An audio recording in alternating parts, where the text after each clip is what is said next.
नमस्कार। ANB news के social media special segment में आप सभी का स्वागत है और मैं हूं आपके साथ पल्लवी राजपूत। आज हम बात करेंगे पंजाब की खेती के बारे में। 60 के दशक में पंजाब में 10% क्षेत्र में ही सिंचाई की सुविधा थी।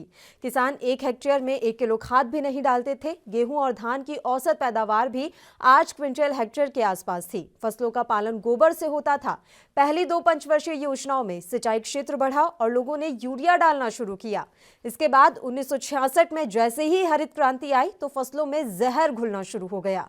1947 में हमारी जमीन प्यासी थी, कुओं और तालाबों से कुछ सिंचाई होती थी। आजादी के बाद भांकड़ा नागल डैम बनने और उससे निकली नहरों ने पंजाब की जमीन की प्यास बुझाई। पहली 2 पंचवर्षीय योजनाओं में सिंचाई क्षेत्र बढ़ा और लोगों ने यूरिया डालना शुरू किया। 50 के दशक में वैज्ञानिकों ने धान और गेहूं की किस्मों पर उर्वरकों के असर को जानने के लिए प्रयोग करने शुरू कर दिए थे। उस समय बोई जाने वाली किस्में लंबी और पतली होती थी। थोड़ा भी उर्वरक डालने से फसल गिर जाती थी। जल्द ही साफ हो गया कि खाद पानी का फायदा उठाने के लिए हमें बौनी किस्मों की जरूरत है।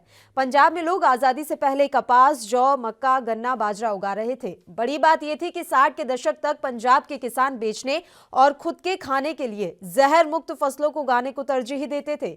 इसके बाद 1966 में जैसे ही हरित क्रांति आई तो फसलों में जहर घुलना शुरू हो गया। 1966 में हरित क्रांति के लिए पंजाब को ना चुना गया होता तो शायद धान गेहूं आज भी यहां की मुख्य फसल ना होती। हालांकि पंजाब में 8000 हेक्टेयर के करीब मूंग की खेती होती है, लेकिन अन्य दालों की खेती खत्म हो गई है या रकबा सिमट कर रह गया है। इसी पंजाब में कभी काले चने, बाजरा, गवार सहित घर के खाने के लिए बड़े स्तर पर मोटे अनाज की खेती होती थी। हर किसान अपने परिवार के लिए कुछ ना कुछ उगाता था। बुजुर्ग ये बताते हैं कि बंटवारे से पहले के पंजाब में एक जैसा किन्नू पैदा होता था। आज हालात यह है कि भारत के पंजाब के किन्नू की क्वालिटी पाकिस्तानी पंजाब के किन्नू से कमतर हो चुकी है। इसका कारण खाद्य और स्प्रे ही है। विश्व खाद्य पुरस्कार विजेता डॉक्टर रतन लाल ने पृथ्वी से सब कुछ हासिल करने की प्रवृत्ति की निंदा करते हुए भूमि आधारित क्रांति की आवश्यकता पर बल दिया है। उन्होंने अफ्रीका का उदाहरण देते हुए ये कहा है कि वहां की जमीन में अधिक पोषक तत्व नहीं बचे हैं। उस मृत जमीन में अब अच्छी किस्में लगाना, उर्वरक और कीटनाशक डालने का भी कोई प्रभाव नहीं है।